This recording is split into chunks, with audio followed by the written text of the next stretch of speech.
Ngayong araw ay may pasok nga pala ang aking anak. At tignan nyo naman ay nakasimangot nga yan dahil nga ginising ko nga siya. Siguro nga dahil nga nasanay na nga siguro siya na lagi nga kaming tanghaling nagigising. At nung mga oras na yun ay tulog pa nga ang aking bunso.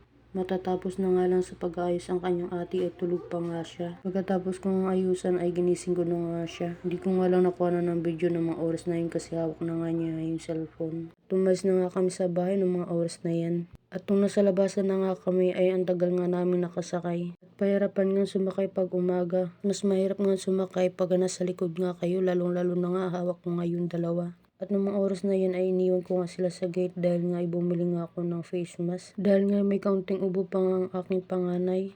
At pumasok na nga kami ng gate at tingnan nyo naman huli pa nga ang aking bunso at sabi ko nga hawakan nga ang kanyang kapatid. At hinatid ko na nga siya sa classroom kasi akala ko nga ay walang naglilinis. Buti na lang ay meron pala. At ito nga pala ang aking kaibigan na lagi ko nga dating kasama. Ngayon ay hindi na nga dahil nga ay may work na nga siya. At bumili nga pala ako ng tubig at pandesal dahil wala pa nga kaming almusal.